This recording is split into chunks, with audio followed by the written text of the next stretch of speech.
Welcome back to మనం TV. నేను మీ పవన్ బెస్వాడ. అనంతనాగ్ జిల్లాలోని పహల్గాన్లో ఉగ్రమూకలు జరిపిన ఘాతుకానికి దేశం ఒక్కసారిగా ఉలిక్కిపడింది. పహల్గాన్లోని బైసరన్ లోయలో ఆ ఉగ్రవాదులు జరిపిన మారణ హోమానికి అభంశోభం తెలియని అమాయక పర్యాటకులు 28 మందికి పైగా మరణించారు. అయితే పదుల సంఖ్యలో గాయపడ్డారు కూడా. ఈ ఘటనలో మోడీ పేరును ప్రస్తావిస్తూ ఆ ఉగ్రవాదులు చేసిన మారణ కాండ నేరుగా పీఎం ఈగోను టచ్ చేయడమేనని పలువురు అభిప్రాయపడుతున్నారు. అయితే ఇప్పుడు ఆర్టికల్ 370 రద్దు తర్వాత జమ్మూ కాశ్మీర్లో ఉగ్రవాదం తొలగిపోయిందని, అక్కడ ప్రశాంతమైన వాతావరణం నెలకొల్పామని, ఇది తమ ప్రభుత్వ ఘనత అని కేంద్రంలోని బీజేపీ సర్కార్ చెప్పుకుంటూ వస్తోంది. ఇటువంటి తరుణంలో ఈ దాడి జరగటం రాజకీయంగాను ప్రకంపనలు సృష్టిస్తోంది. అయితే ఈ మృతుల్లో 2 విదేశీయులు కూడా ఉండటం గమనార్హం. ఇక ఈ ఘటనపై అంతర్జాతీయ స్థాయిలో తీవ్ర ఆందోళనలు వ్యక్తమవుతున్నాయి. రాష్ట్రపతి ద్రౌపది ముర్ము, ప్రధాని నరేంద్ర మోదీ ఈ ఘటనను పిరికిపంద చర్యగా అభివర్ణించారు. అటు అమెరికా అధ్యక్షుడు డొనాల్డ్ ట్రంప్, రష్యా అధ్యక్షుడు వ్లాదిమిర్ పుతిన్లు ఈ ఘటనను అత్యంత హేయమైన చర్య అంటూ వ్యాఖ్యానించారు.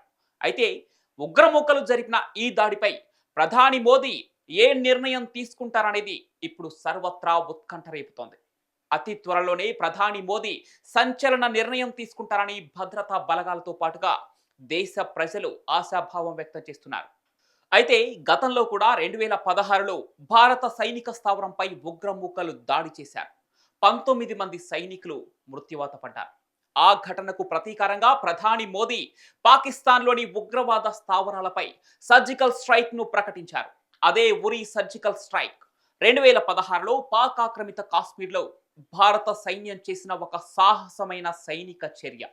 ఇది ఉగ్రవాద శిబిరాలను లక్ష్యంగా చేసుకొని ఏర్పాటు చేయబడింది. 2016 సెప్టెంబర్లో ఉరిలో భారత సైనిక శిబిరంపై ఉగ్రవాద దాడికి ప్రతీకారంగా ఈ దాడి జరిగింది. మళ్ళీ ఇదే తరహాలో ఇప్పుడు సర్జికల్ స్ట్రైక్ కు ప్రధాని మోదీ నిర్ణయం తీసుకుంటారని అభిప్రాయాలు వ్యక్తమవుతున్నాయి. అదే కానీ జరిగితే పాకిస్తాన్ సరిహద్దుల్లోని ఉగ్ర మూకలను ఏరి పారివేయవచ్చని కాశ్మీర్కు చెందిన మాజీ ఉన్నతాధికారులు అభిప్రాయపడుతున్నారు. ఇక ఈ క్రమంలోనే పహల్గామ్ దాడి అనంతరం పాకిస్తాన్ ఆక్రమిత కాశ్మీర్ పైన కేంద్రం కీలక నిర్ణయం తీసుకోనున్నట్లు తెలుస్తోంది. కాశ్మీర్ పీఓకే ప్రాంతంలో ఉగ్రవాదుల ఏరివేతకు రంగం సిద్ధమైనట్లుగా సమాచారం. అయితే కాశ్మీర్ పరిస్థితులను ప్రధానికి జాతీయ భద్రతా సలహాదారు అజిత్ ధోవల్ వివరించారు. మరోవైపు త్రివిధ దళాధిపతులతో రక్షణ శాఖ మంత్రి రాజ్నాథ్ సింగ్ సమావేశమయ్యారు.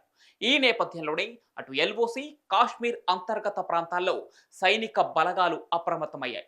ఇటువంటి పరిస్థితుల్లో మళ్లీ సర్జికల్ స్ట్రైక్ చేసే అవకాశం భారత్కు లేకపోలేదని స్పష్టమవుతోంది.